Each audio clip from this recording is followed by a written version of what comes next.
I find it very exciting when I go to a war games store and I'm like, ooh, some things. Let me look at all the things. That's a very exciting moment. But you can't do that most of the time. And even when you go out to town with like your family, like maybe you sneak into the bookshop because they're like, ooh, some things. And with Gaslands, like you're at the supermarket and you're like, ooh, some things. Like what, you're there with your bacon and your eggs and you're like, some hobby thinking stuff can happen here. And that I think was really, that was more magical than I was expecting. Gaslands had a huge impact when it came on the scene. It was a game that used matchbox cars, your table. It had elegant rules that made sense. And above all, the game is fun. Now there's talk that Billion Suns could be another huge innovation. So I had to sit down with Mike Hutchinson. Mike and I talked about where the concept of Gaslands came from, his process, his decision-making, and how he goes from idea to completed game. We also talk about Billion Suns and the work he's doing with Blaster. Those of you that are Malifaux fans, I think you'll find it interesting, his connection with the game. If you look in the show notes for this, you'll see links to Gaslands Legacy.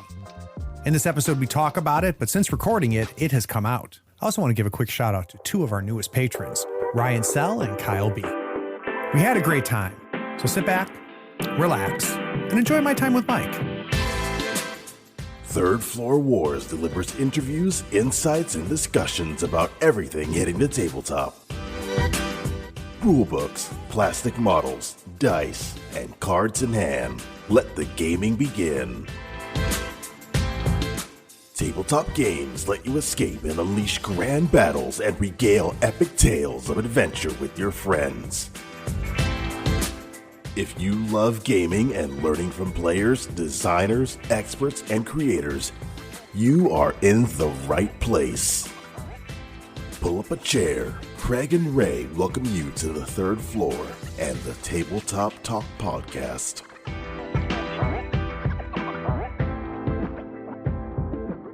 Craig here on the Third Floor. Today we're talking to Mike Hutchinson from Planet Smasher Games. Now there appear to be two types of minigamers out there. Those that gush about the game Gaslands when it comes up, and those that haven't heard about it yet. Mike's game of battling matchbox-scaled vehicles has a rabid fan base. His newest game, A Billion Suns, is already creating quite a buzz. So Mike, welcome to the Third Floor. Hello there.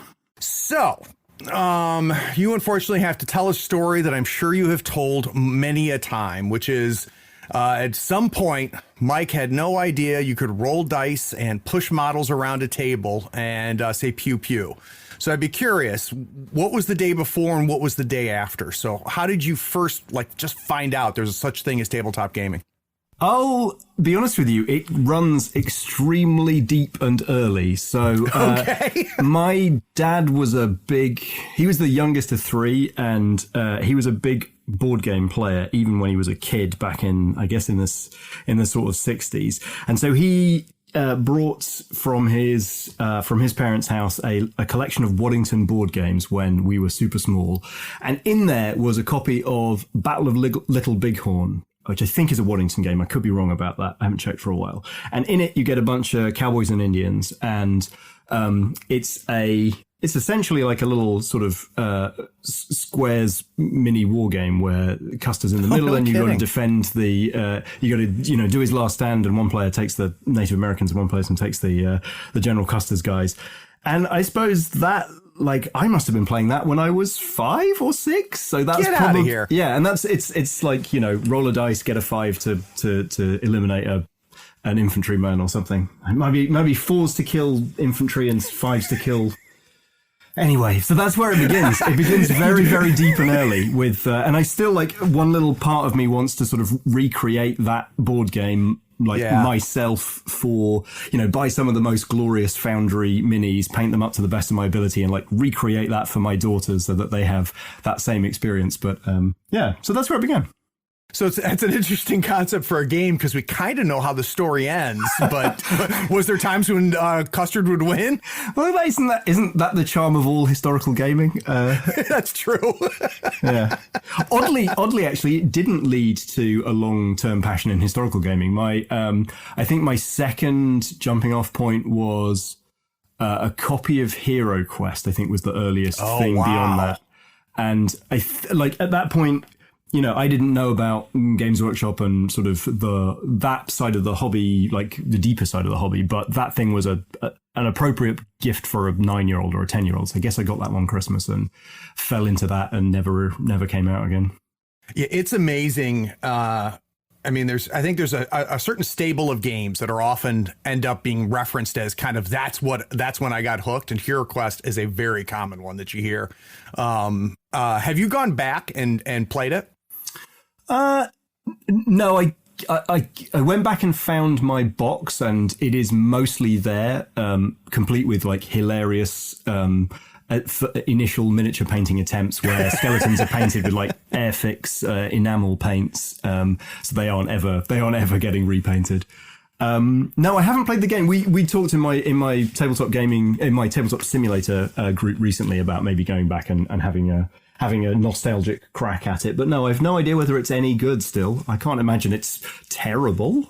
It's not, actually. That is surprisingly. I expected when I got to play it again that it was just going to be a slog, right? That it wouldn't have the streamlined modern sensibilities. But it's still surprisingly engaging. So it wasn't just nostalgia that allowed me to keep enjoying it.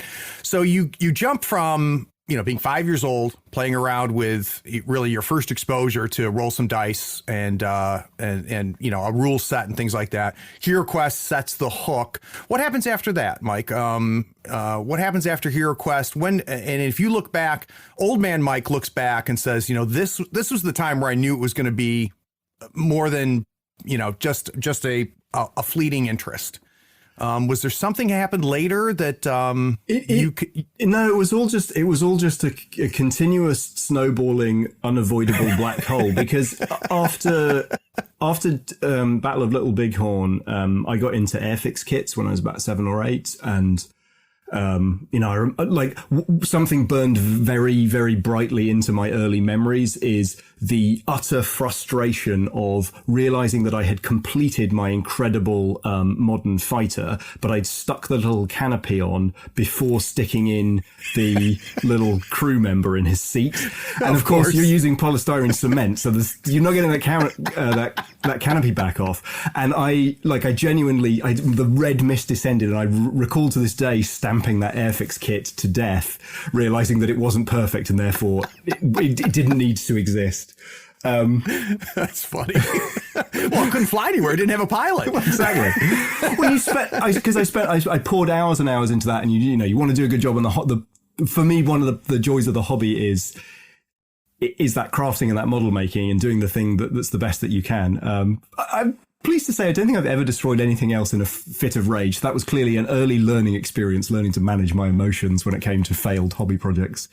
So inevitably, armchair psychologist Craig is going to ask, is that also a sign of Mike's desire for perfection? Well, indeed, yes. Yeah.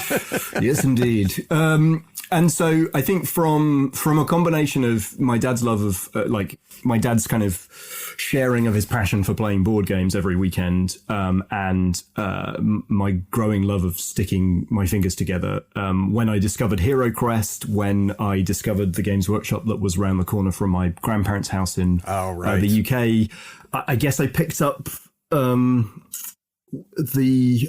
was one of the Space Crusades was involved. I'm not even sure which one it was, because I still have little pieces of the yellow heavy weapons and the brightly coloured dreadnought things. Sure. So I know that I had it. That's the only way that I know that I had it. That's the only proof. That's the only proof I had. But back in those days, and my kind of sort of early and mid teens it was a period of GW, and also for me and my friends, where there were so many games being released. Like Man of War was there, Epic was there, oh, right. Advanced Hero Quest and Advanced Space Crusade were there, and we just, within the realms of what our pocket money could afford, we were just in love with dabbling with all of them. And so between me and my really good buddy John Brindley, we would try and play the big games like Warhammer Fantasy a little bit, or 40k a little bit, but we play at pretty small scale because that's all we could afford. But we really did enjoy, one of us would get Man of War and the other one would get Mighty Empires, and then we'd go around and we'd play them. And so I kind of really fell in love with both playing lots of different systems and learning lots of different systems. And because I treated it a bit like a board game collection, because I was used to cracking open a new game and learning the rules and playing it through. So it never felt weird to just be flitting from one thing to another. But because the pocket money was short, we also had to do a lot of our own heavy lifting. And so when none of us could afford like the sort of the late period Space Fleet miniatures, we just or the game rather, we just made up our own rules for Space Fleet, and we made up our own rules for how to join how to join what we thought Necromunda should work like, and just did a lot of our own sort of house ruling and just enthusiastic being teenagers. And I suppose that's kind of where I never thought at the time that I would get a game published, but I was so in love with the whole artifacts of the rule books that I still have little rule books that I created in Microsoft Publisher when I must have been about 16 or 17. But yeah, so I was on the track even in the way back. Well, that answered my next question, which is when did you see your self transition, right? And it sounds like that you were dabbling and tinkering right from the beginning. Now, at this point, we usually see one of two paths, which is I'm going to be one of these. Yeah. I finished high school, and I took a break, and then I rediscovered games 5, 10, 15, 20 years later. Or it was always a part of my life. So I'd be curious which lane you fit in. It's very much the former. And actually, there was a moment of like exorcism where I took every lead and plastic miniature that I possessed and I gave them to some friends of mine. And those have been never seen again, apart from like a couple of converted Chaos Warriors that about 15 years later, one of my other friends was like, "You gave me these to keep hold of. Do you want them back?" And I was like, "Oh, my children." So that was sad. I wish I hadn't done that because my parents had plenty of room in their loft. They could have kept it.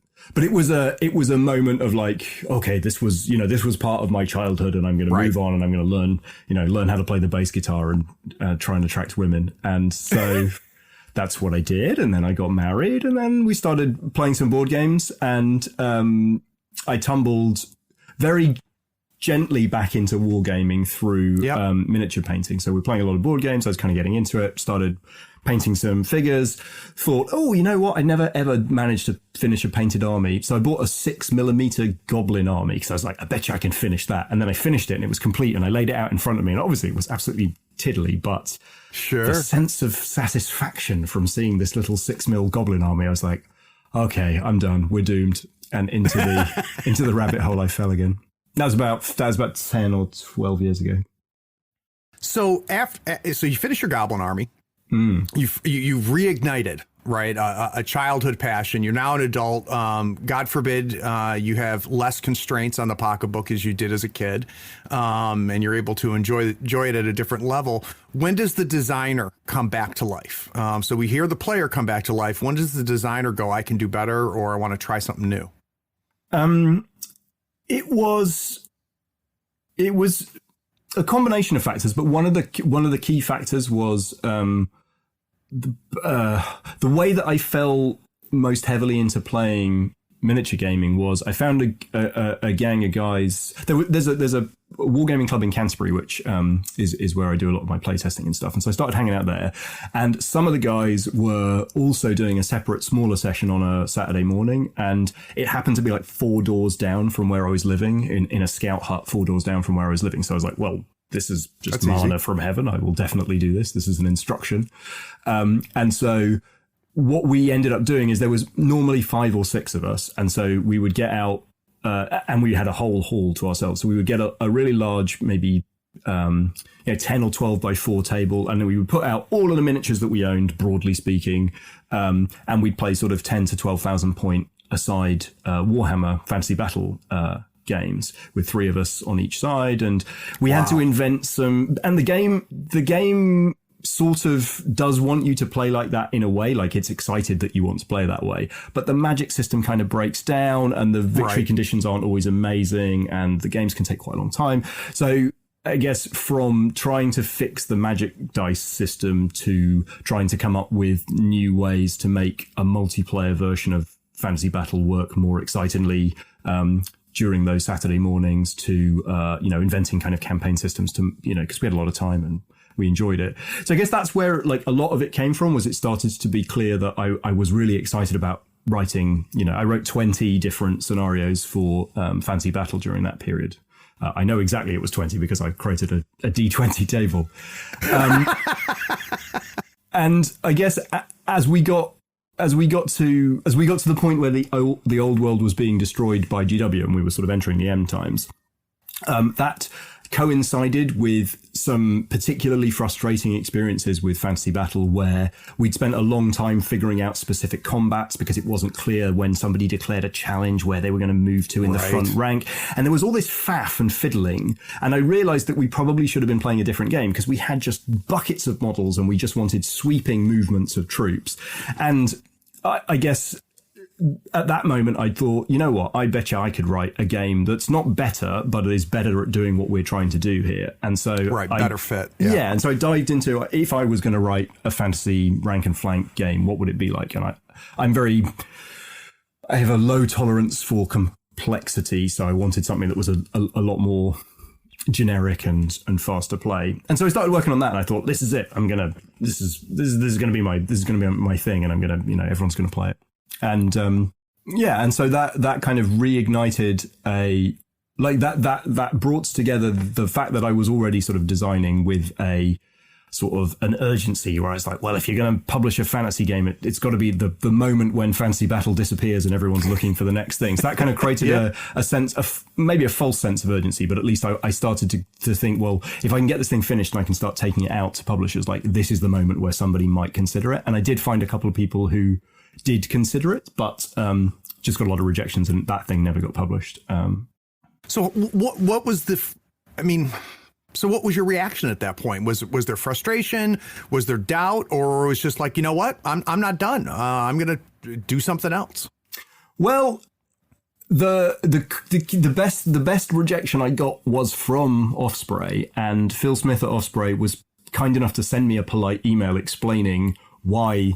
Like, he quite liked the look of it, but he explained why they weren't going to pick it up, because they had Dragons Rampant about to come out, which obviously hadn't been announced, so I didn't know that. And if you and actually Dragons Rampant is trying to do exactly what Hobgoblin, which was the name of the game, is trying to do, which is provide some quite generic framework, a much faster play system, and and so they didn't need it, and I was like, cool, is there anything that you are looking for? And they were like, no, we don't really like to push designers into any particular area.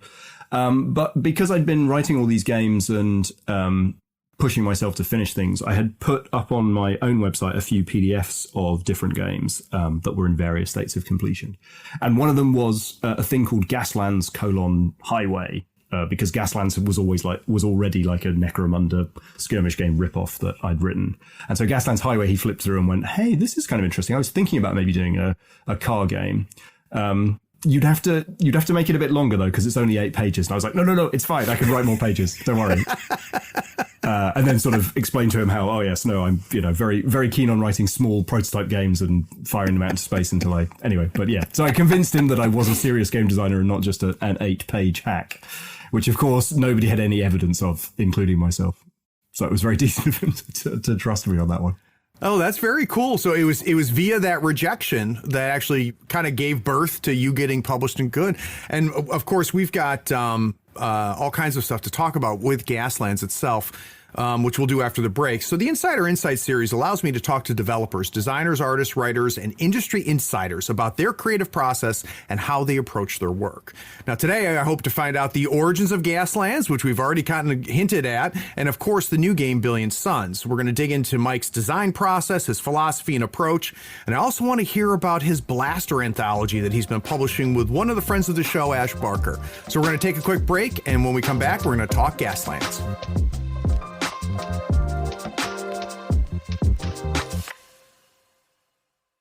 If you're an athlete, you know the greatest motivator of all is the fear of letting your teammates down.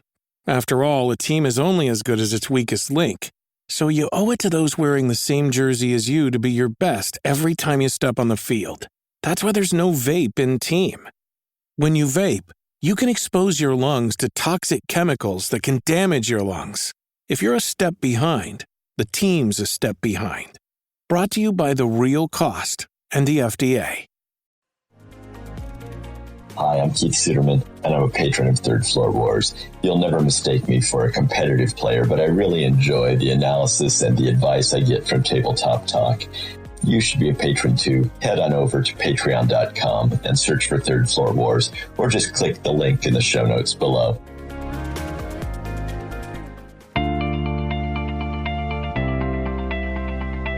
Right Now is the part of many podcasts where someone comes on, interrupts the show, and explains that you should consider paying for the content you're already getting for free.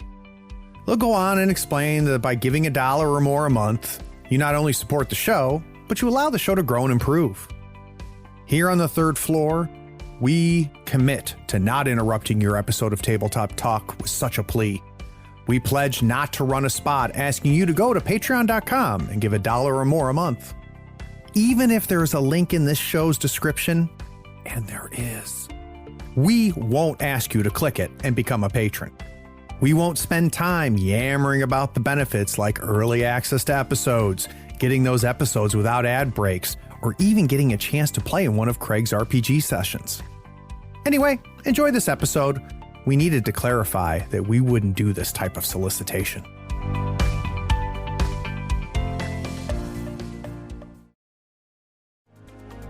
I'd like to take a moment to give a shout out to some of the original patrons that started us on this journey. Special thanks to Jesse Ellis, Sam Newman, Nick Westbrook, Jim Ortiz, Kevin Smith, Keith Suderman, Matthew Riddle, Dane Leargard, Jeremy Peace, Bookie Gunner, Chris Blue, Vaslav, Kim Otto Nielsen, Rolf Randall, John Haas, Cody Hyatt, Michael Roper, Ambrose Ingram, Pudgy Hobbit, Kaiser and Crimson, Brandon Sommer, Jason Reddy, Jason Burry, Kylie Woodland, Brian Schooner, Alan Volts, and Owen. Because of you and the 100 other plus patrons, I'm able to put out content on a regular basis, and I appreciate it.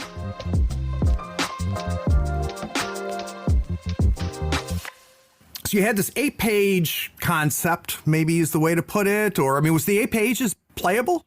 Yeah, it was playable. I'd taken it to a friend of mine was running a kind of weekend gaming convention for his mates, and so I'd taken it down there and we'd played it with maybe 6 or 8 guys over that weekend a couple of times, and it was fine. Like they were friends of mine, so they were pretty generous about it.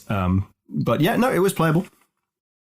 And so now you hear back from Osprey. They say you've got something here, but it needs to be meatier. It needs to be more. What's the next step, Mike? What was the next step? I suppose the way that I pitched, and the way that I have since pitched other games, the way that I pitched Hobgoblin was to write a chapter list. So I guess I must have started by doing that and sort of breaking down, okay, crumbs, I have to attack this project. So I broke it down into a chapter list and sort of called out what it was that I thought I was going to put into the book in terms of structure, because also I knew that it was going to be, now I knew it was going to be a 96-page Osprey Blue book that like introduced some format constraints, which I was interested to explore. But then I guess I dived straight into a process of defining more clearly the principles for the game, some design principles, which honestly I think initially might have been partly because I needed some content for my website. And I thought, oh, that sounds like a good, easy thing that I can start with that doesn't talk about the game. But actually ended up being incredibly useful, and I've done in most of my designs since. So setting those principles up front about how I wanted the game to broadly function, like it had to be biasing towards chaos and fun over simulation. It needed to replace moments of nothingness with moments of somethingness, and they're all still listed on my blog, buried deep at the bottom.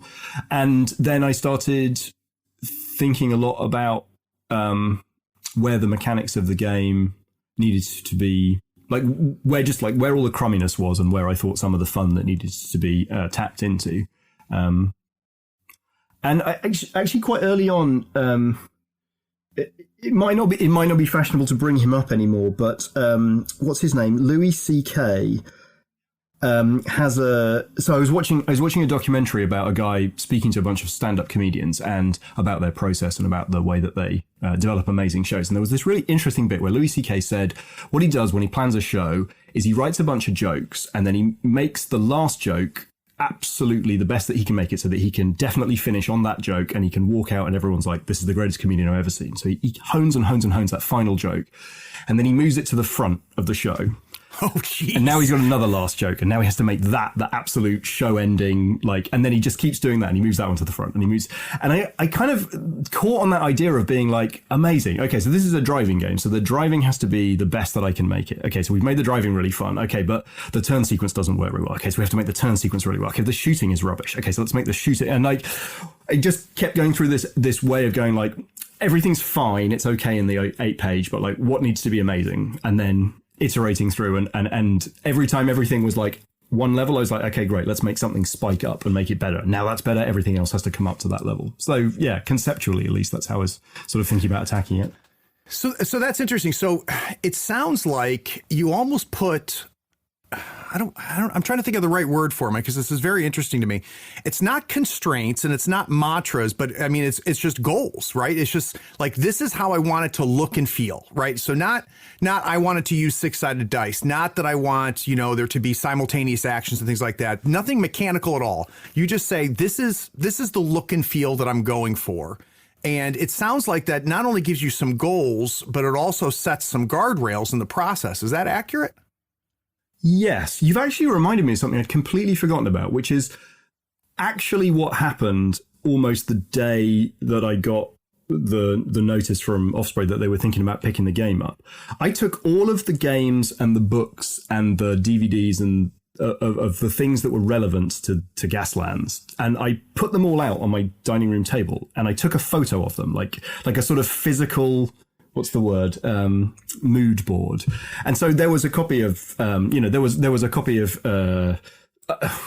Thunder Road, and there was a copy of, other sort of exciting, explodey games that I wanted to see. And there was a copy of Mad Max, and there was some copies of some Judge Dredd comics and stuff. And so I guess much less starting from a place of, I want there to be D6s and this kind of a mechanic, and more like, this is what I want this game to smell like. It needs to smell like the Australian outback, and it needs to smell like Death Wraiths with Jason Statham in it. And that's the flavor that has to come through. So now that you've got something like that, which, how often do you catch yourself going, all right, I need to go back, look at my dream board, and have I gone astray?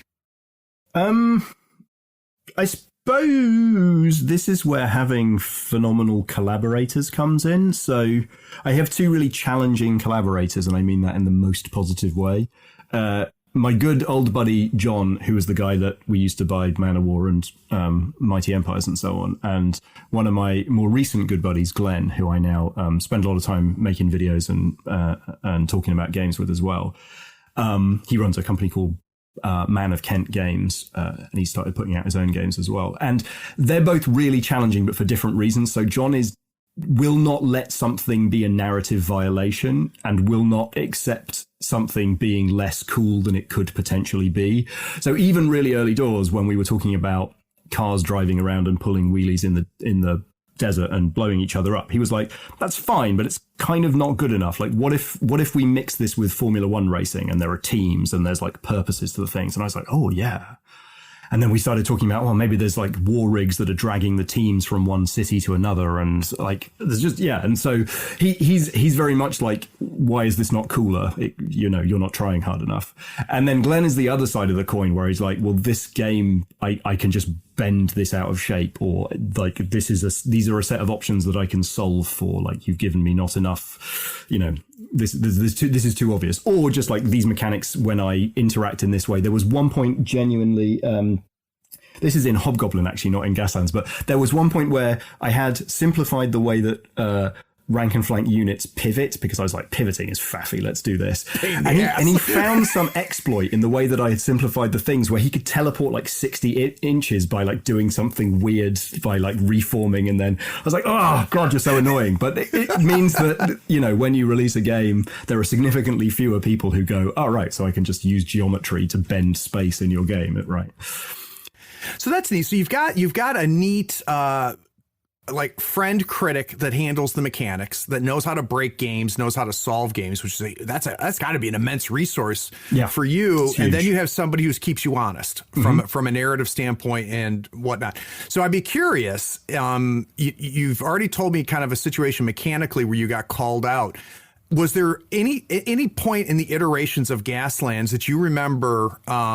And I already forgot your first buddy's name, and I apologize. John. Yeah, John. Was there a time that John came to you and ended up pissing you off? Said, this isn't good enough. This is not enough. And you're like, you know what, John, screw you. It's pretty damn good. Like, can you think of a time where that happened? It's happened really recently on another project. I can't recall a time off the top of my head on Gaslands, but to give an example of how this has happened recently. So we can maybe get into this later, but Volume 2 of Blaster, which we'll explain what that is later. Volume 2 has got a game that I wrote called Mystic Skies, which is extremely exciting, and we can talk more about that, but it's really cool. And in that game, you're a magic carpet wizard zooming around the desert using Gaslands templates. And in that game, monsters appear.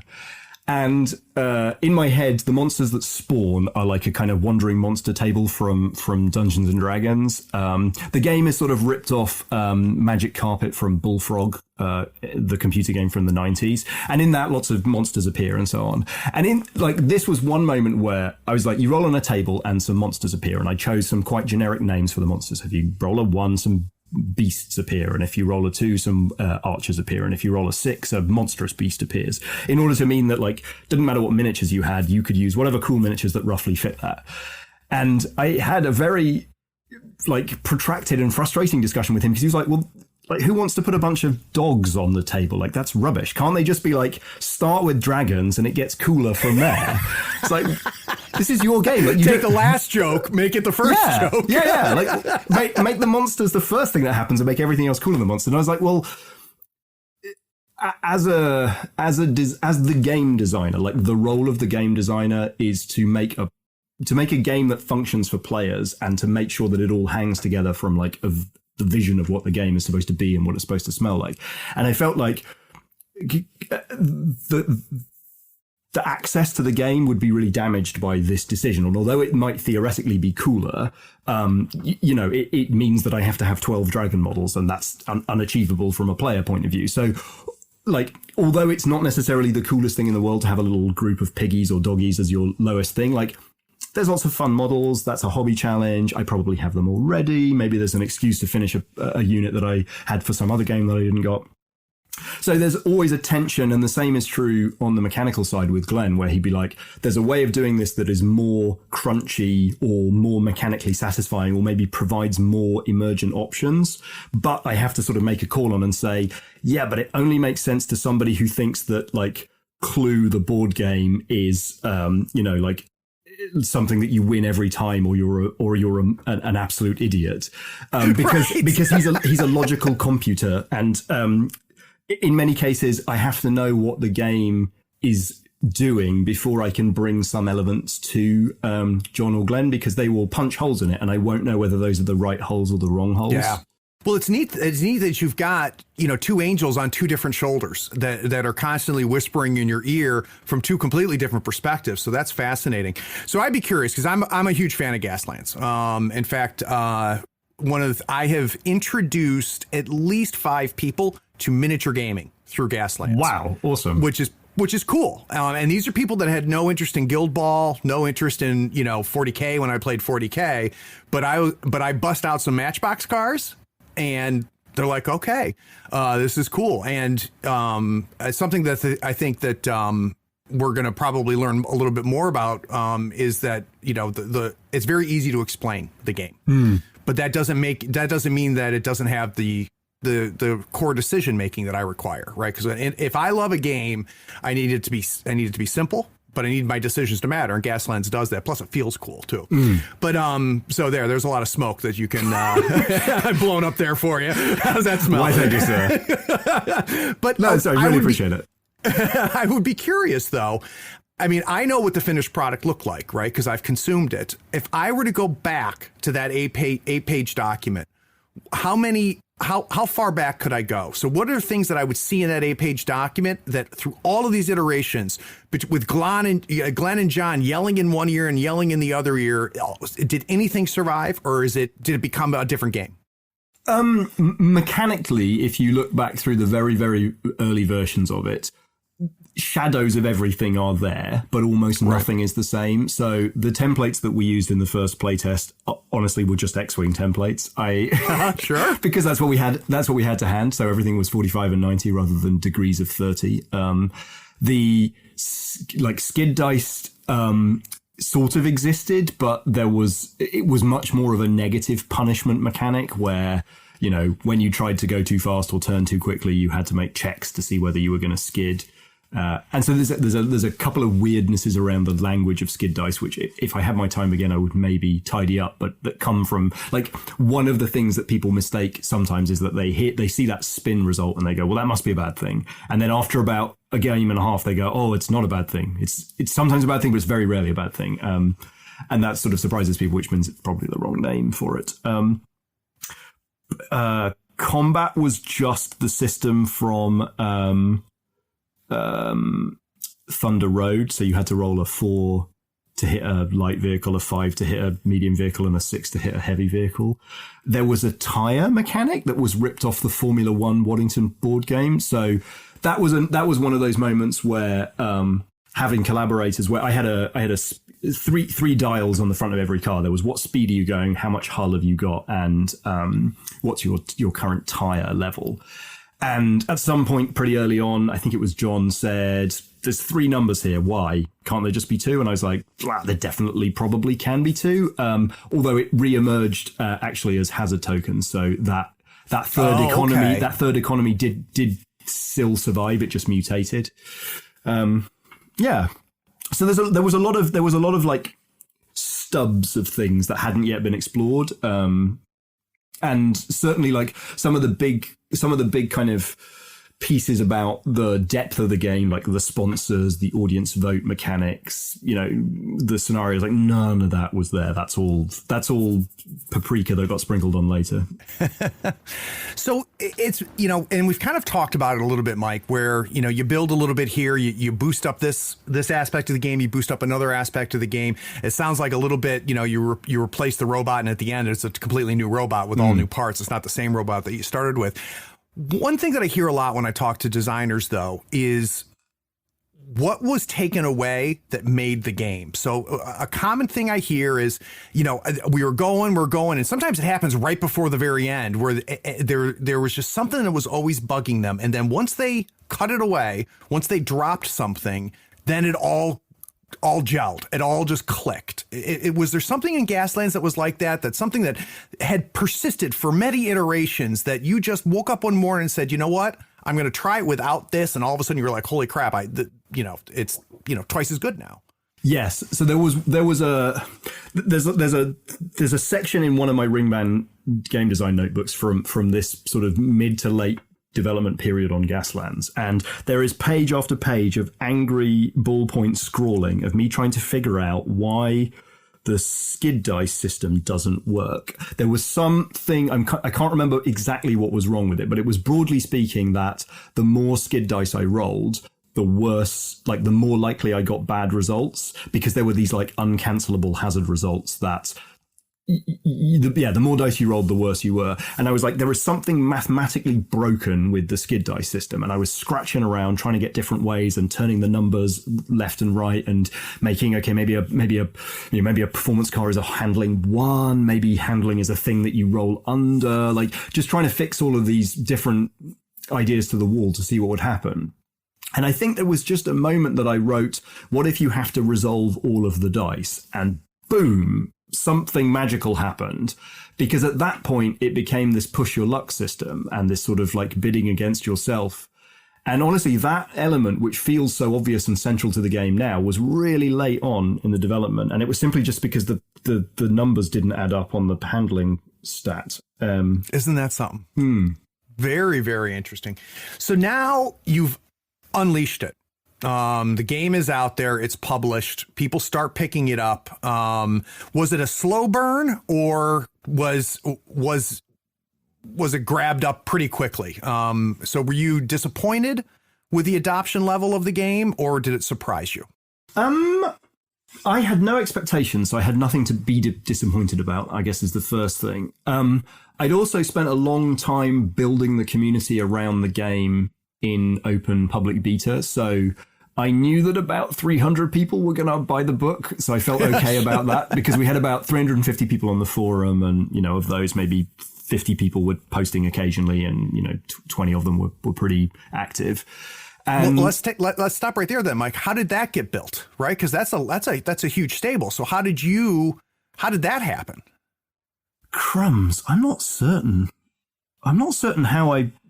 So it was clear to me quite early on that I wanted to put together a website, put together a Facebook group, put together a Twitter account. And I guess I just put in the hours of like making sure that I was finding the right forums and finding the right communities and saying, hey, I'm working on this thing, and do you know what? You can download it for free because it's in open beta. And so if you want to come and have a look.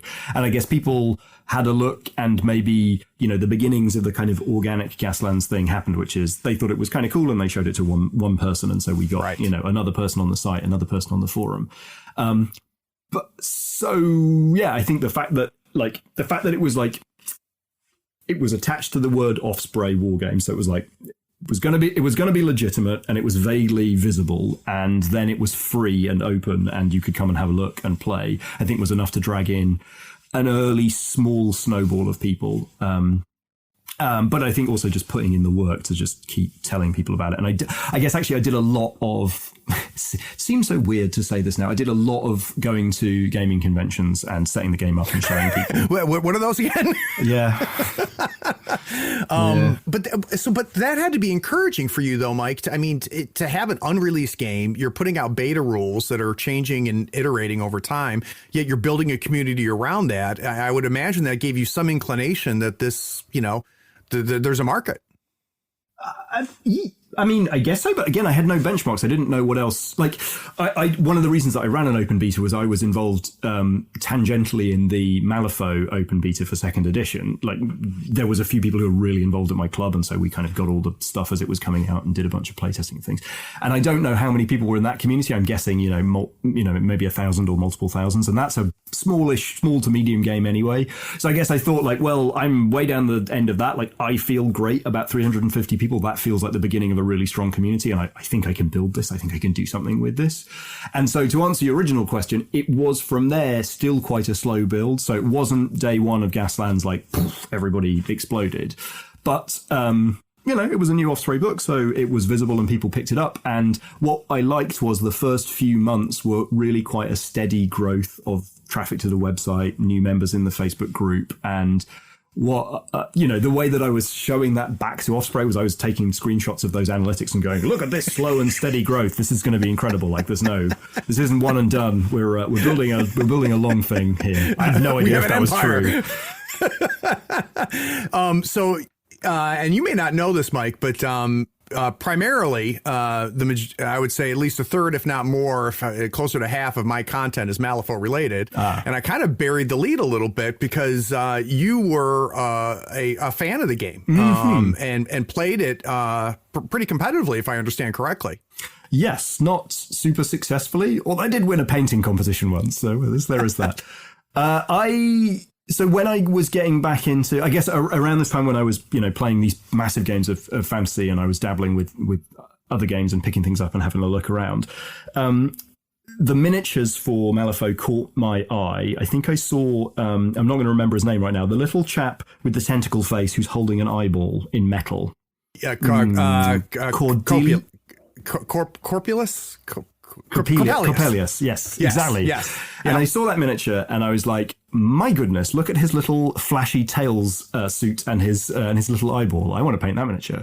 And so I started picking up the metal Malifaux miniatures and painting them, and that was great. They were very, very intriguing, and every one of them is a unique delight to paint and a special little painting project all of its own.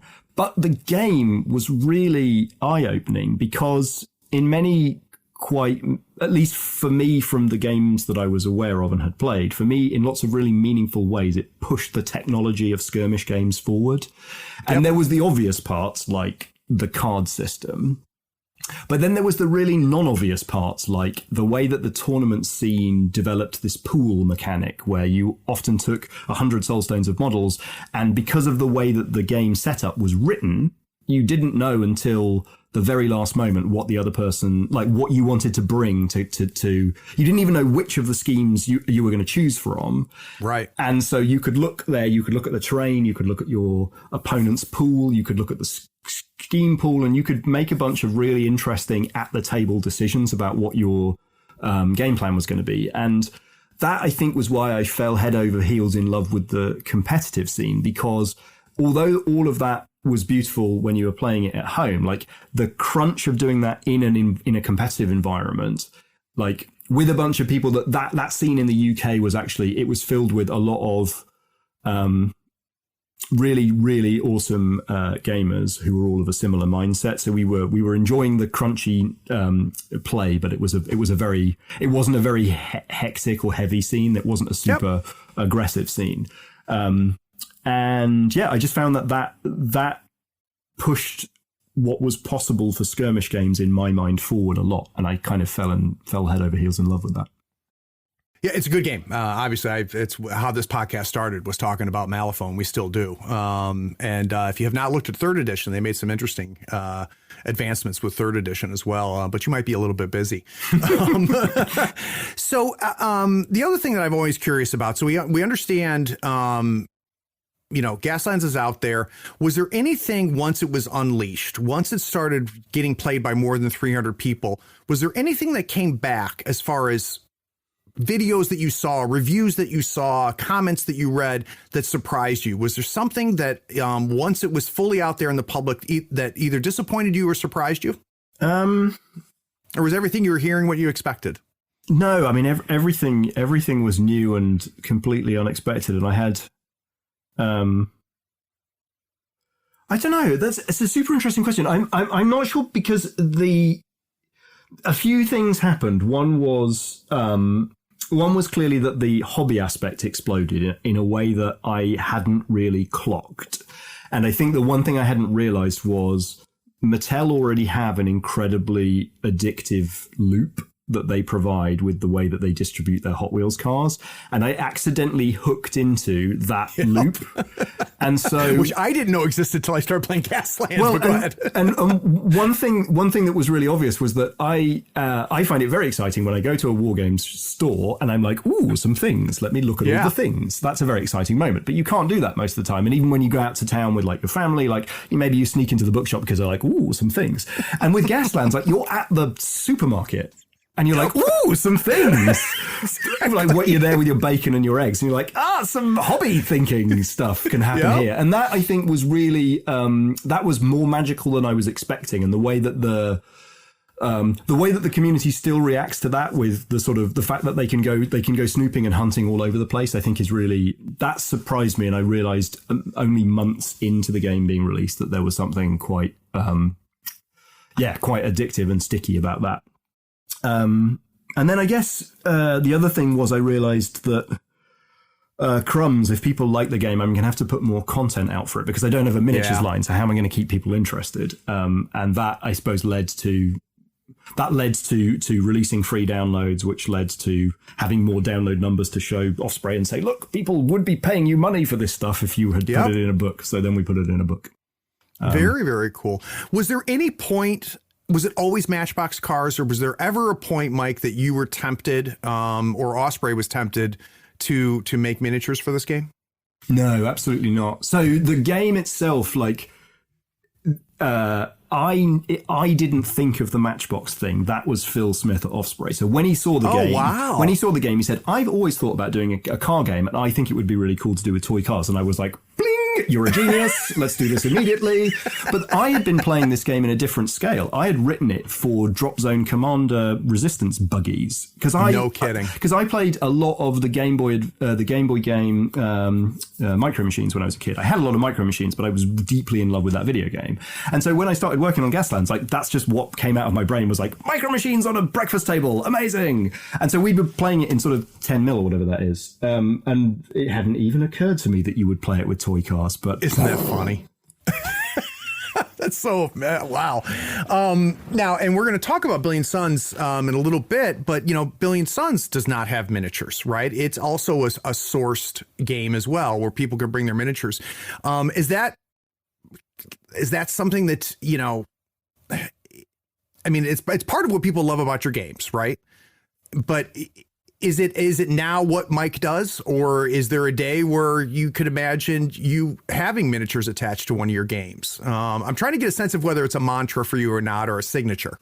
I mean, right now, and why Gaslands was published by Offspray is that then and now I have absolute total passion for writing games that are amazing. I have absolutely zero interest in learning how they are published and all the the machinery of getting it out there, other than the business of it. Yeah. And so for me, the idea of putting together a game that has a line of miniatures sounds like a massive ball and chain. And like, as I do this as a hobby off the side of my normal day job anyway, what I want is like the things that get me excited are sitting in the computer, getting the miniatures out, drawing all over my draft with a pencil and figuring all that stuff out.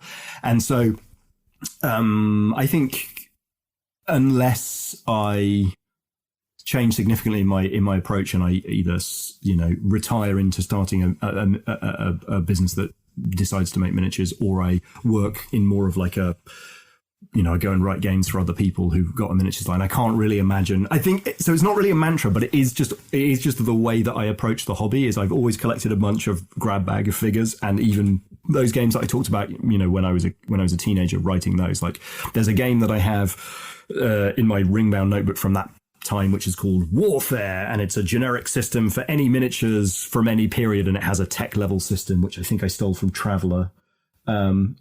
And so I think that actually it's probably quite deeply ingrained with me that I like the mechanical act of evoking a sense and a feeling through the rules, but I guess I don't seem to have any interest in like the creating of a fantasy world or a miniatures line or an aesthetic, which is actually one of the things I've been super interested in as I've been getting to know the rest of the Blaster crews. Sean Sutter, who is the Relic Blade creator, is totally different to me because he's an artist. He considers himself an artist. He operates as an artist. He is every part of his product and process is connected together. So he's listening to music, he's drawing, he's thinking about characters, he's writing rules, he's playtesting, he's building models. Like, all of that stuff is one ball of stuff that is all like he can't create without the art, and like that's so amazing because it's totally different to what I'm like. I'm just like the rules, the game, the fun.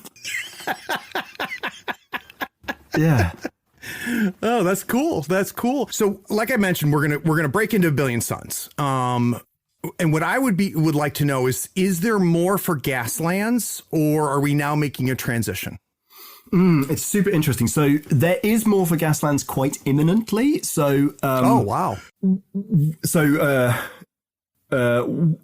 as I was finishing up on A Billion Suns and getting ready for the launch, I had realized that I hadn't written anything for Gaslands for a while. And I was starting to wonder and worry. I was starting to wonder whether or not I am a person who writes expansions for things, or whether I write games and they're little objects, and once the Fabergé egg is finished, it's finished. Two different things, yeah. And as I sort of talked about that to some friends of mine, it's weird because a week later, an incredible idea occurred to me after like an 18-month drought on Gasland stuff, because I was like, well, I don't want to write any more weapons. I don't really want any more vehicles. I've done all the sponsors I really want to. Like, I don't want bloat in the game. I don't want to just put more in it for the sake of having more in it. And then this idea came to me about, we just finished a run of playing Fiddlesticks. What's the name of that legacy board game that's like number one on the charts? So there's a Pandemic legacy. There's a Risk legacy. The fantasy one where you're exploring a map. Gloomhaven. Yeah, so we just finished a run of playing Gloomhaven, and we were chatting about, what are legacy games? And of course, topic turns to, the intersection between legacy games and war games, which is pretty minor, but it's something that I toyed around with my guys a couple times. And it just boom, it hit me. Like there was a way of writing a Gaslands narrative campaign that could be a legacy style campaign that would have a toy box filled with things. And I think the thing that opened that toy box for me was, what if you had a thing on the, like a tool on the website where you could go to that tool and you would get a new toy car, turn it over, write the name of the car into the tool, and it would tell you what the stats of the car were. And like that was the beginning of it. Yeah. So that, and then from there, it's like, well, okay, so does that give me some kind of like unique upgrade path for that car? Okay, so that's cool. Let's build that in. And then because, we'd been playing this sort of Gloomhaven game as well, I thought, okay, well, let's have a go at writing a whole sort of movie arc as 10 scenarios where, depending on what you do, you get different clues, you get different understanding of what the thing is. Maybe you can be a bit more of a good guy or a bad guy. Maybe there's 2 endings. And I was like, okay, this is amazing. Yeah, I can do it. Yeah. And now I got super excited about that. So that's what is coming out in Blaster Volume 3 is Gaslands Legacy, which is a 10 scenario narrative campaign with a bunch of crazy legacy mechanics in it.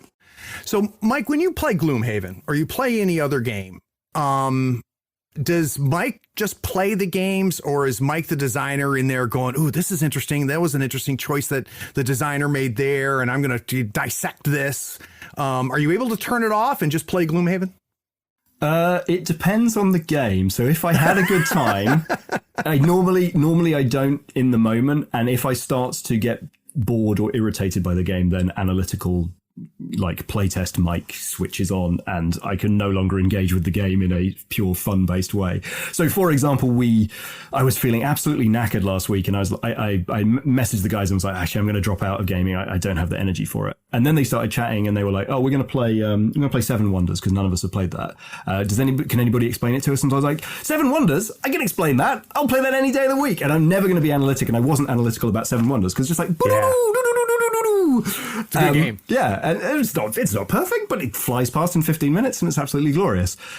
Whereas towards the end of the Gloomhaven campaign, I became quite grouchy and analytical about that because I was like, why is this just work? Like, why am I having to work through these dungeons? Like, each of these things is not like this. Blah blah blah blah blah. Anyway, I won't go to. Sounds like a lot of fun to play Gloomhaven with you, Mike.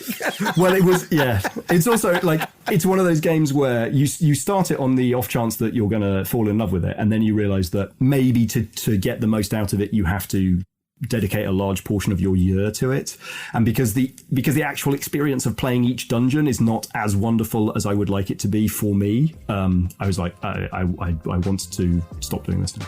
Yeah, that's good. That's good. All right, guys, we're going to take a quick break. When we get back from this break, we're going to talk about something I'm not nearly as familiar about, but I've watched a couple videos about it and I'm anxious to talk about. We're going to talk about the new game, A Billion Suns. We'll be right back.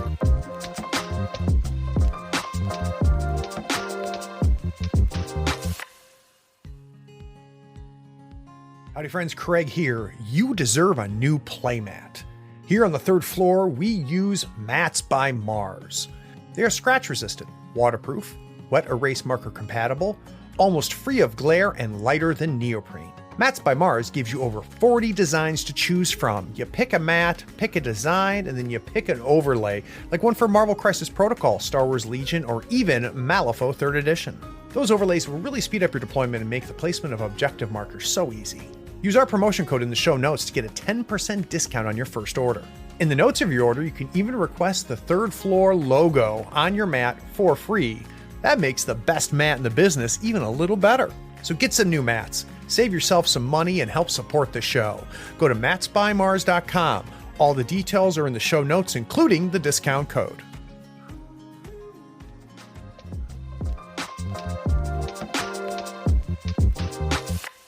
So I remember when, and I think it was on Twitter, Mike, that I first got whiff of A Billion Suns. And initially, I was like, this is interesting. I like what Mike does.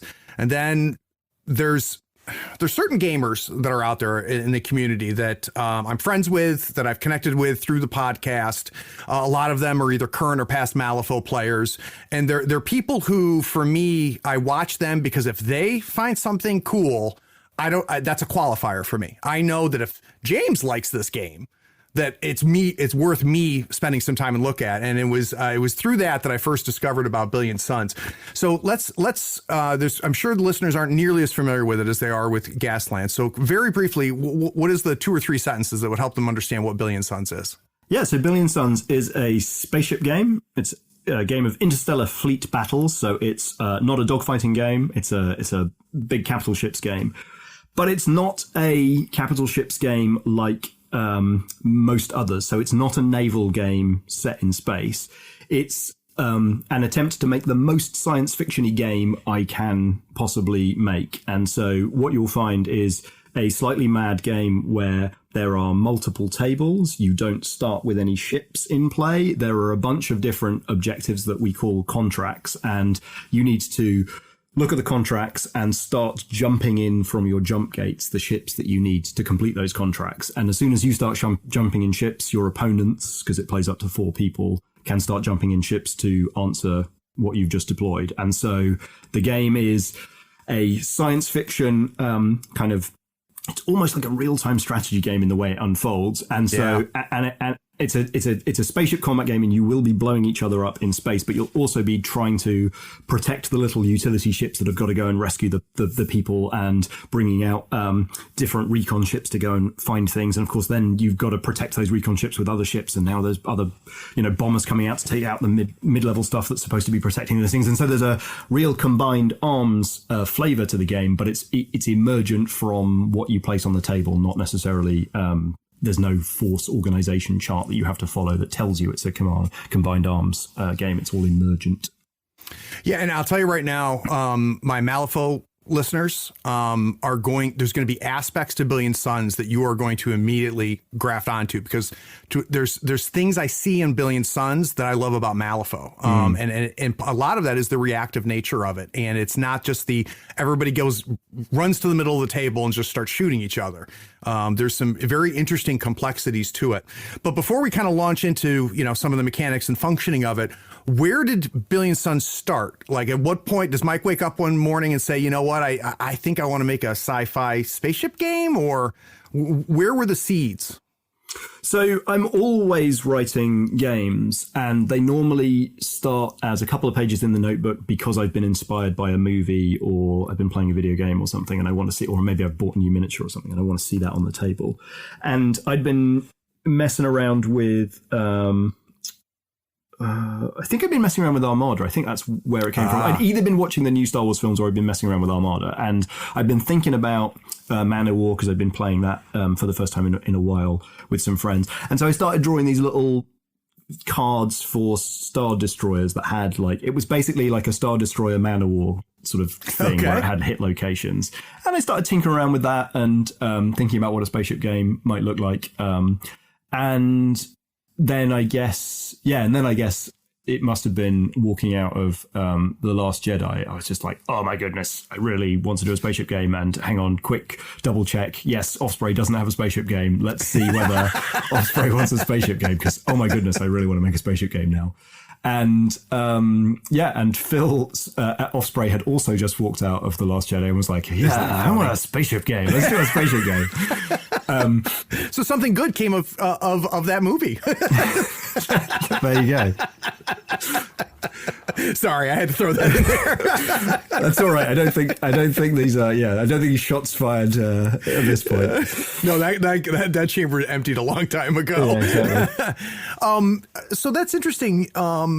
So we learn about how Gaslands starts, but it's a little bit different, it sounds like, with Billion Suns. Now, did you put together the equivalent of the dream board, or did you what were the initial, your goals? Did you go through that same process here? So I did what I did for Hobgoblin, the one that got rejected. I put together as exciting as possible a 200 word abstract that sort of said what this was. Like, imagine kind of like a back of the book blurb for why it was going to be exciting and cool. And I tried to pull out some mechanics that I thought were going to be amazing and unique about that, because there was I'd gotten, we can talk about a little bit about the combat system, but I got a really interesting idea about a combat system that used lots of different funny-sided dice. And then I wrote a chapter list to remind them that I knew how to write a rule book and to show them roughly what was going to be in there.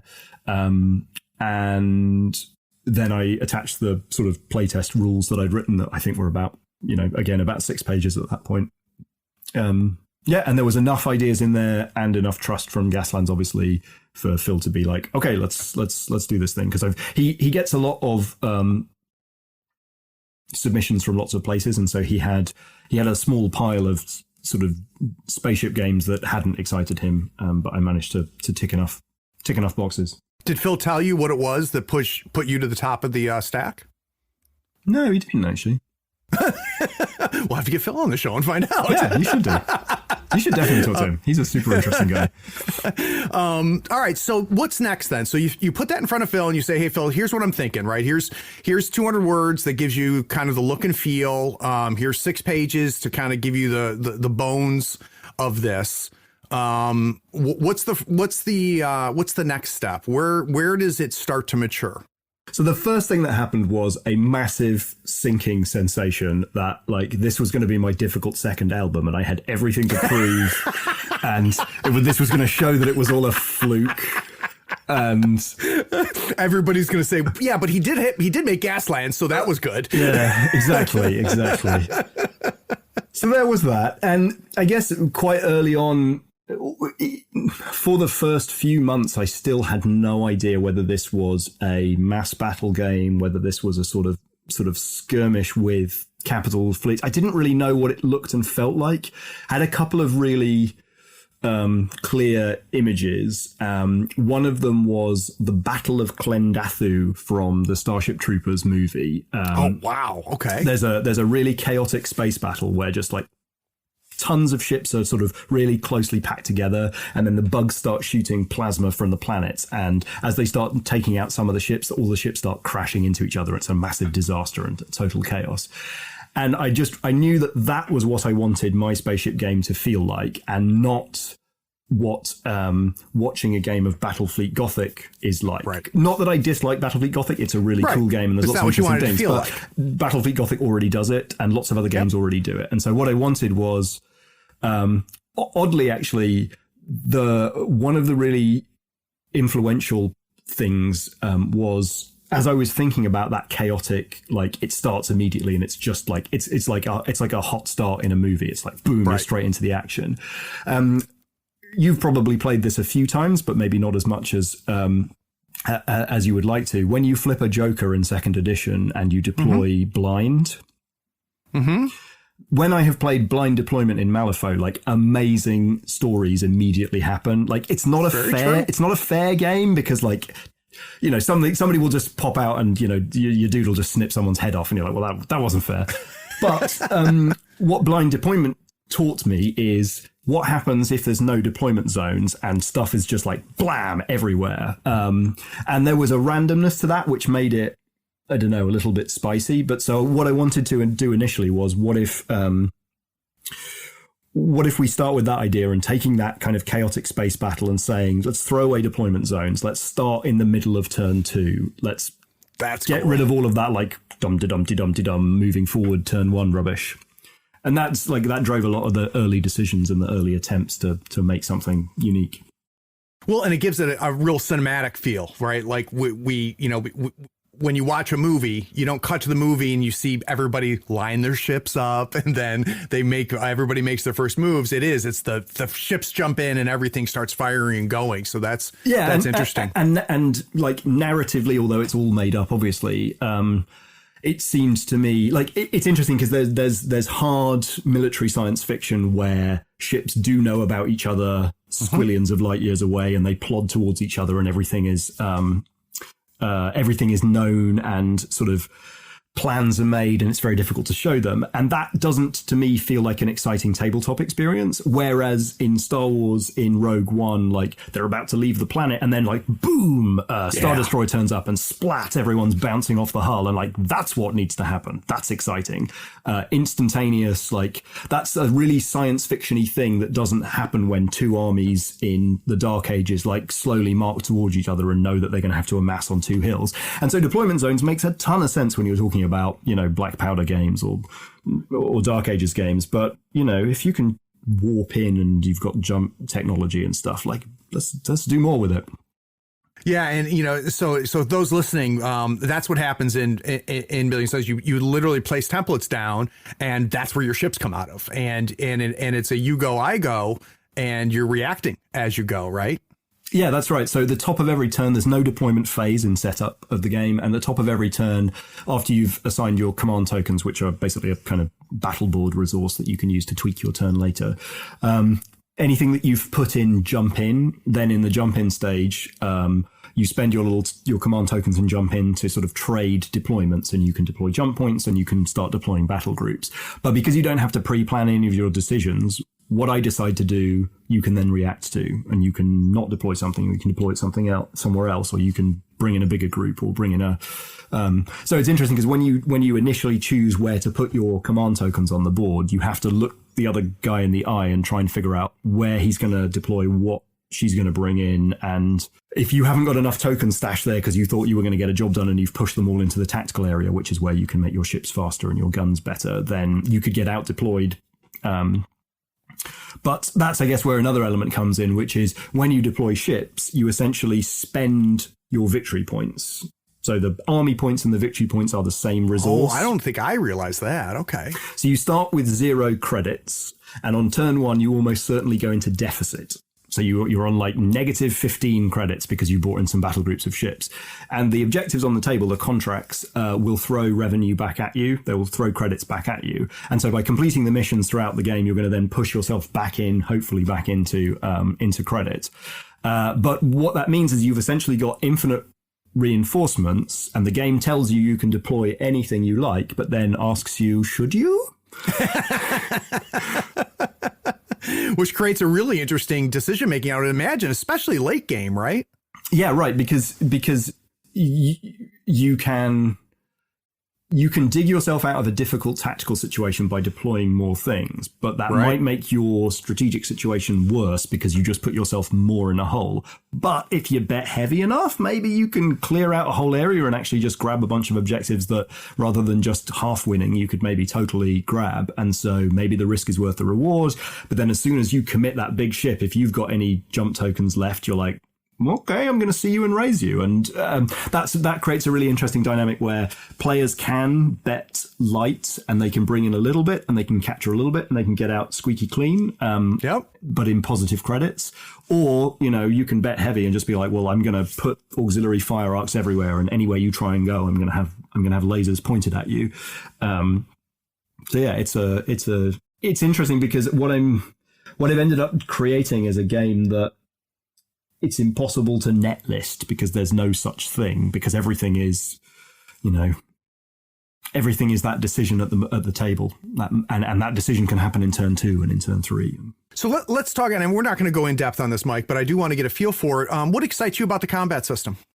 The thing that I was scratching my head about really early doors, because I thought, like, the thing that was exciting to me is the ridiculous range of scales comparatively when you're talking about a sort of capital ship combat game. And so you want little tiny teeny swarms of fighters, and you want like planet-sized battle barges and everything in between.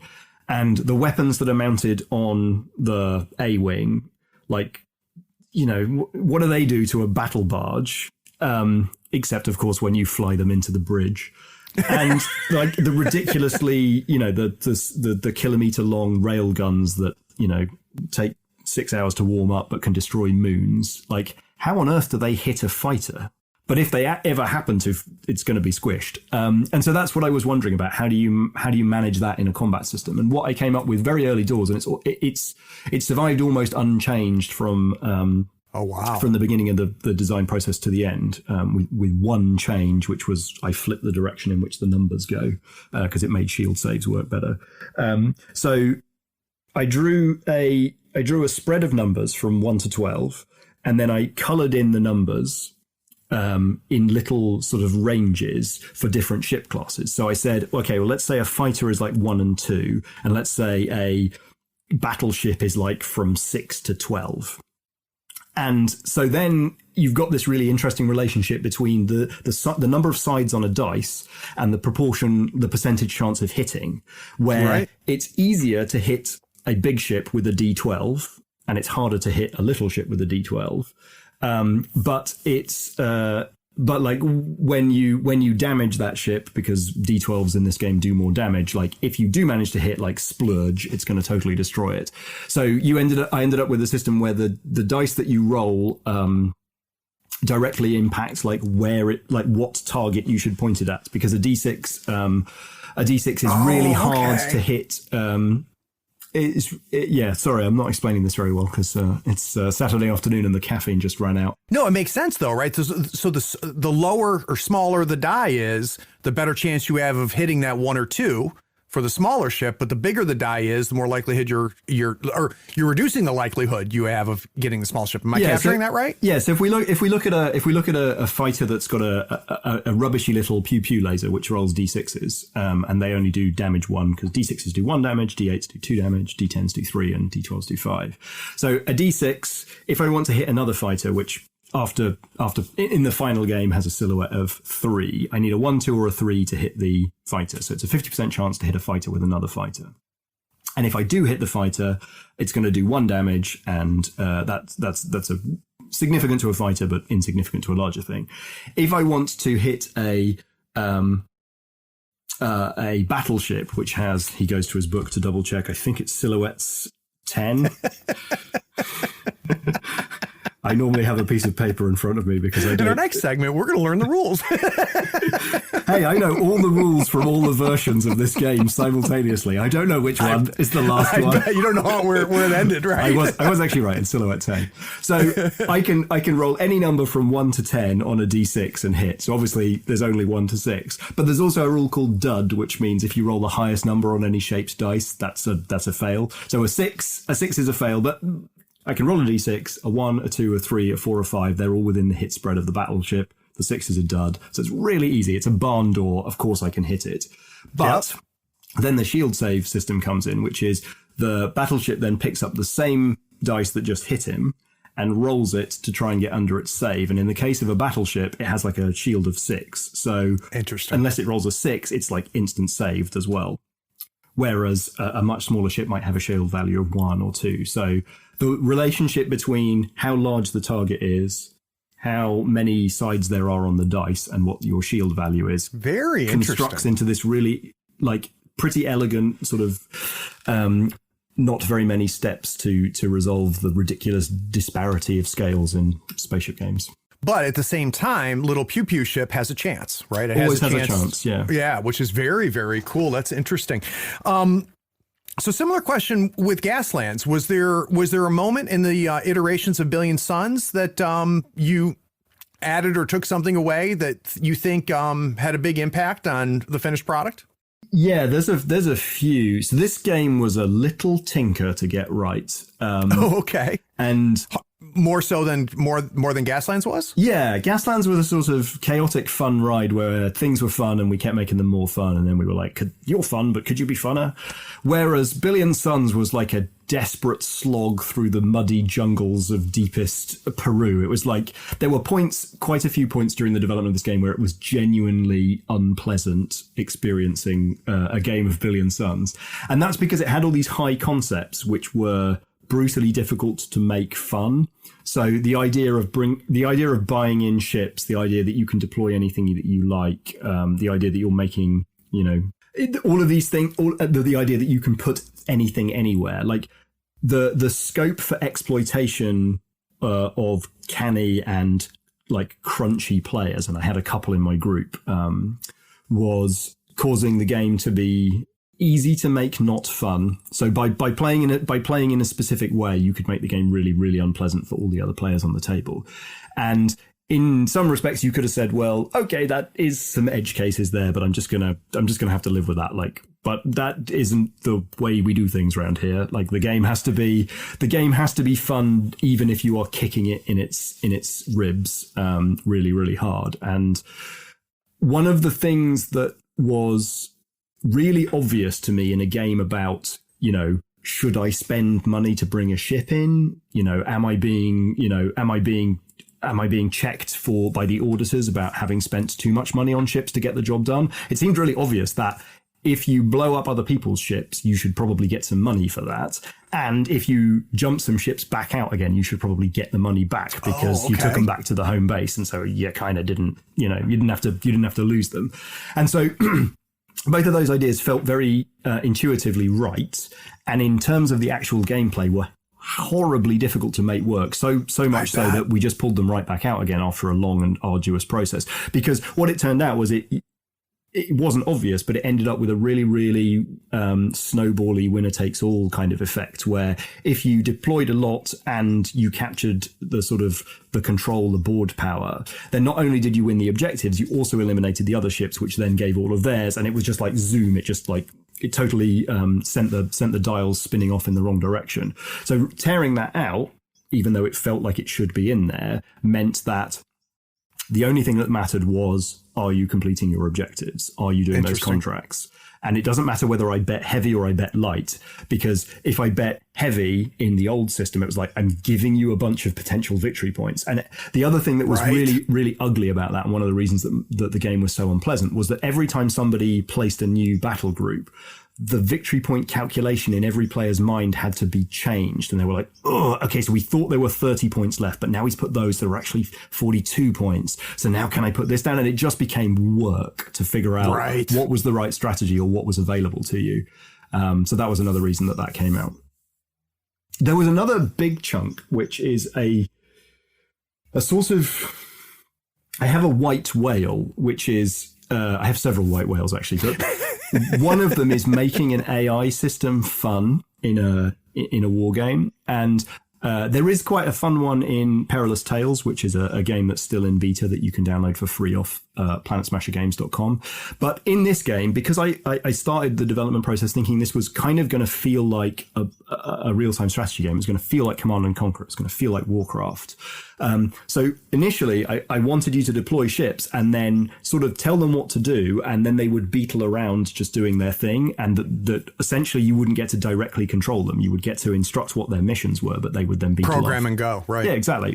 Which in a video game is totally cool and really fun. Yep. And it just is stupid, and I don't know why I keep doing it, because what happens is you have some interesting decisions, and then you have a bunch of like moving ships in an automated way where it's just like work. And I tried like 4 different ways of making that system work before I just realized, Mike, stop it. Let the players push the toys around. That's really funny. Was there, or have there been, now that that it's out there, it's the same question we did with Gaslands, has there been anything that surprised you about the reception of the game, or is there a way that you've seen the game played that you didn't anticipate, or feedback you didn't anticipate? We're a couple of weeks in, so it's still quite early doors. I think as the game got delayed a couple times due to some production issues, and so the second time it got delayed, I thought I was done with the editing of this game. I'm just going to release it. I'm going to re-release it for playtesting because we got more time. Let's find some more bugs with it. And so what happened was there's a bunch of people who played it relatively recently before it came out, and they were available in the community ready to just sort of jump in and be ambassadors for this weird game. Because when people are jumping into it and they're looking at it for the first time, they're like, what? Multiple tables? What? No army lists? What is going into negative victory points? What is all this madness? And having a community of people who've played it recently and like, yes, it's kind of strange, but here's how it works. And actually there's some interesting things here. Particularly because they've played it in a way that's probably like, they may have played it pre-lockdown in a way that's like humans have played each other rather than just trying to play the solo rules that are available to download. So that was one awesome thing. I think the other thing that surprised me is one of the things that John, my friend that won't let me make things that aren't cool, said was like, you're the Gaslands guy, Mike. What is the scratch-built spaceships thing that you're making true for this game? And I scratched my head and I genuinely didn't really know the answer to that, because you can scratch built spaceships, but I don't want to do it. It's kind of a hassle. Lego is kind of fun. That's cool. But having enough little bits to make micro spaceships in Lego is kind of it's a white whale of its own. And what emerged really obviously from the community quite early on last year was 3D printing spaceships is kind of easy. And so a lot of people are getting into printing, particularly over the last year. I think from what I can see, a lot of friends of mine are sort of picking it up in a way that they weren't even thinking about it 3 years ago because the prices just crashed down. But the thing that's interesting is that 3D printing spaceships, you can go into a 3D design program and you can put some squares together and you can sort of make a credible spaceship quite easily. And so what has been really interesting is watching people take their first steps into miniature design in a hobby Isn't way. that interesting? Because it's really like nobody's going to learn to sculpt a beautiful face or like an actual human figurine is a whole art of its own. But yeah, you can stick some sort of primitive boxes. You can make a tube and a square. And yeah, a tube and a square and a pyramid and your job's a good one. Yeah. Well, and that leads to my last question about Billion Suns, which is it's obvious how to source Gaslands, right? You go to the grocery store, you pick up some things. Now there's companies out there that have put out bits for your game and things like that, to stuff to get to the hobby aspect of it. If I don't have a 3D printer, what's my sourcing for miniatures for Billion Suns? Yeah, so I provide a helpful page on the Billion Suns website. So if you hit up billionsons.space, who knew that was a URL? billionsons.space, you'll see a Spaceships Miniatures link in the menu. And so what I've done is collected all of the places that I have found that are still producing and making spaceship miniatures. And there are a ton of different places. And, if you want really, really well engineered, easy to put together plastic kits, you can go to something like Drop Fleet Commander and provide, you get astonishingly good miniatures from there. Yeah, they're beautiful miniatures. All of the miniatures in the book are from Brigade Models in the UK. And I love Tony at Brigades. I love his sculpts because they've got a real Chris Foss sort of 70s retro vibe to them. And so when they all amass on the table, they feel like something very different to Battlefleet Gothic and something very different to Drop Zone Commander. Yeah. But of course, you can also dig into a bunch of licensed ranges as well. So, you can play Star Trek, you can play with Star Wars Armada. Very cool. Very, very cool. Yeah. So one last thing we're going to talk about is Blaster, which I think is a really neat project that you're involved in. So we're going to take a quick break and talk about Blaster. We'll be right back.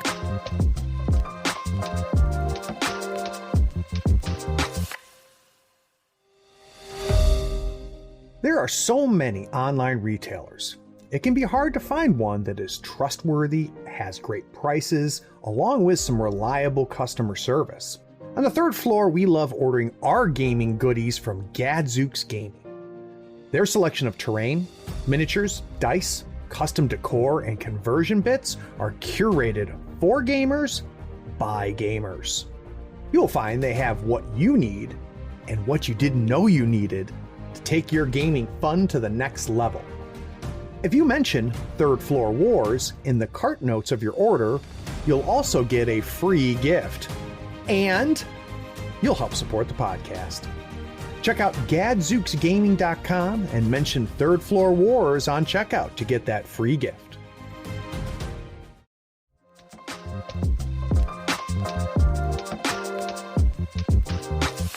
So let's talk about what could be the Justice League of game designers that's going on with Blaster. So for those that are not familiar with Blaster, it's a what is the release schedule for Blaster? How do you guys have a schedule? That is top secret. Okay, top secret. So we have a periodical, a digital periodical that comes out and it's devoted to miniature games. But it's got a very interesting stable. So where did this idea come from? Joe McCulloch. Okay. So he shot me an email almost out of the blue. He actually lives quite near me, although he is an American and he was in Oxford when he was working for Osprey. He now lives down near me in Kent. And he shot me an email and he said, I got this idea. And broadly speaking, what he'd sort of noticed was there was a few indie game developers that he was kind of aware of and was playing the games of we were all putting out free rules, cheap expansions. And he was like, I wonder if we could combine forces and use all of, put all the passion and the energy that we're putting into our own things, but just our forces combine, and particularly introduce players of one game to players of another game and so on. And that was fantastic. And we sort of gathered together with that as an idea, a sort of a reason to get started. But then what emerged actually was actually a really incredible sort of crucible and support group. And so over the last year and a bit of hanging out with those guys almost once a week, it's been really inspirational. It's been incredible to have other people who are doing indie games design, miniature wargame indie design, and bounce ideas off them and be inspired by them and playtest their things and so on. So yeah. And get different methods, right? And different perspectives and things like that. Yeah, totally. Because like I've got my own particular, foibles and biases, and each of the designers in that gaggle has very different approaches and very different opinions on some things. And so that's really, it's pleasingly challenging, and there's lots of great debates, and we're trying to increasingly broadcast some of those debates. So we're doing again, not 100% on any particular timescale, but we try and get together as a gang and broadcast on YouTube and Facebook. So you can pick up from Ash Barker's Guerrilla Miniature Games channel. He started putting Let's Talks up there where we talk as a gang about particular game design topics.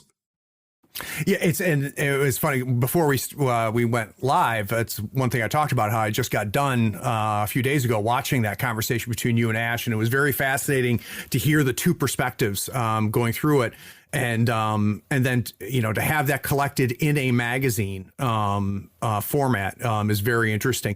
So was Billion Suns developed while you found yourself in this support group, in this little mini community that this magazine's put together? So Billion Suns was handed over to Osprey like the tail end of 2019, just as we were getting started with the Blaster gang getting together. So, and then it just got caught in production delays for a while. So sort of Gaslands Refueled and A Billion Suns were they were in the past as I was walking into the situation. And so it was kind of interesting because, like I said, I'm not certain I'm the kind of guy that expands his games a huge amount. And so what I was really excited about initially was, I have maybe a vehicle to publish a bunch of, smaller ideas, like things that maybe I can't get a full release for or don't need a full release, but like miniature skirmish game ideas that can have their own life inside this periodical. Has there been an impact? So now that you've been part of this Blaster community and this Blaster process, has there been an impact on you as a designer?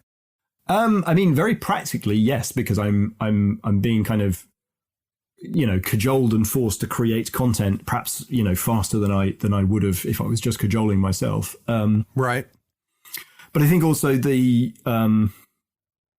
experience of working on Mystic Skies for Volume 2 was incredibly impactful because I was pitching a couple of potential ideas for Volume 2, and that was one of them, something that I actually already pitched a couple of other places and not found a home for as a published game. And Sean Sutter sort of caught on this idea of flying carpet riding wizards and was like, ooh, and started getting really inspired. And that night after we'd had the conversation, like, I went to bed because it was late for me, but it was just sort of beginning of the morning for him. And so by the time I woke up, he'd already sculpted 2 miniatures of wizards on flying carpets. And I was like, dude, we're doing this, aren't we? He was like, yeah, let's do this.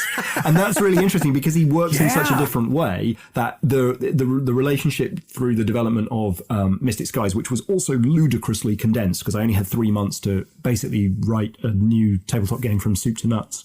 And having his input and having those conversations about not just what the game was going to be like, but like what the world was going to be like and what character decisions there was going to be, it was very new and very interesting and quite challenging. It was cool. Well, and I would imagine that how do I put this? It's one thing for your normal paths that you had for Gaslands and for Billion Suns, for you to find stuff that ignites and fires the excitement in that group. Now you've got a whole new group, right? And it's got to have different. Does it? Well, let me ask the question: Is there a difference in putting something in front of Ash or Mr. Sutter and them getting excited about it? Does that tell you something different, or is it just a new group? Is there something unique about having this stable as as a bounce against point.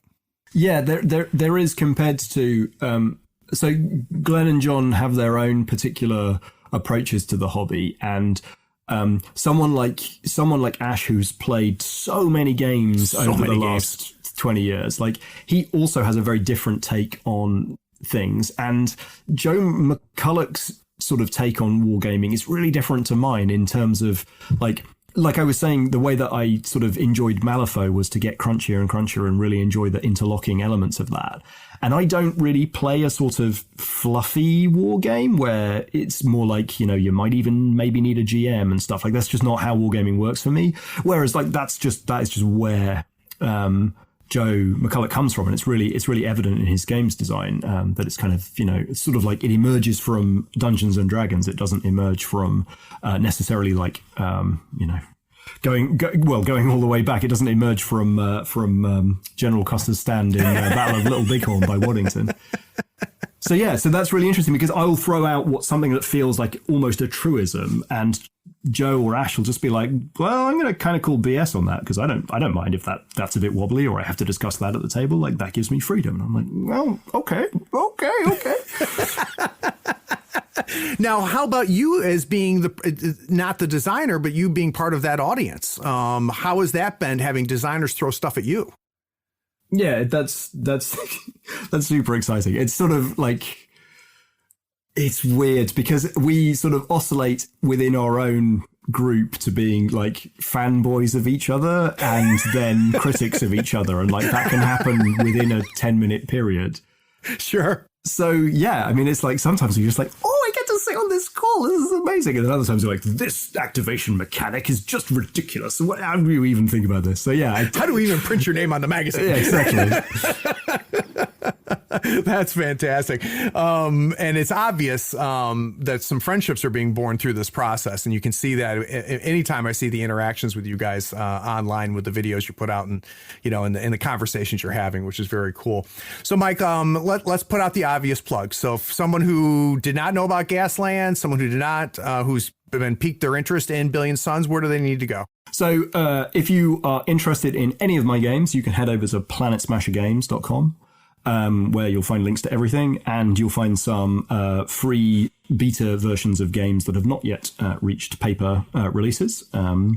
If you want to learn more about Gaslands, you can head up gaslands.com, where you will find tons of stuff, loads of downloads, loads of design blog articles if you want to hear my ramblings sort of analyzing my own process. And if you want to learn more about A Billion Suns, I mentioned it already, but aBillionSuns.space. And particularly on aBillionSuns.space, you will find free downloadable solo rules, so that in this time of cholera, you can, if you are unable to hang out with other gamers in person, you can fly your spaceships around against some independent contractors and pirates who will try and frustrate and ruin your game plan for you. And where can we get the magazine? And Blaster is linked on all of those previously mentioned sites, and it is available through Drive-Thru RPG, so that's where you will find it. And because it's available through Drive-Thru RPG, you can order that digitally, or you can get it print on demand. Volume 2 came out just before the end of the year, and Volume 3, which has Gaslands Legacy in it, among some other exciting things, like an entire black powder fantasy mud-based mass battle game from Sean Sutter called Sludge is in there as well, playable right out of the book. And if you're into Gaslands, go and check out Volume 1 of Blaster, because in Volume 1 of Blaster there was an entire new game mode called Martian Racing Federation, where I did not know about this. You cut the wheels off your Hot Wheels cars and you make them sort of hover car pod racing things.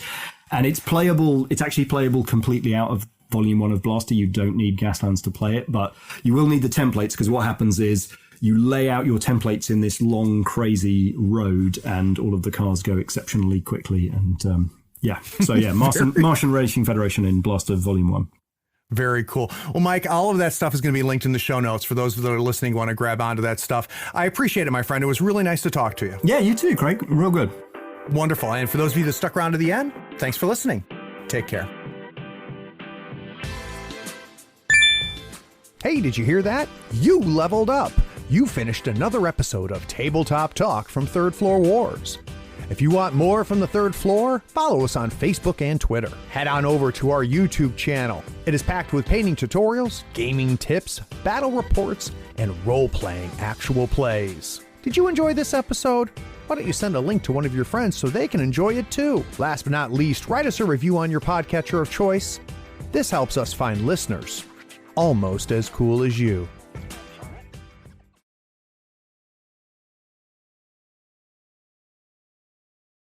Hey, are you still here? Look, the podcast is over. And you sat through all of the breaks and bloopers?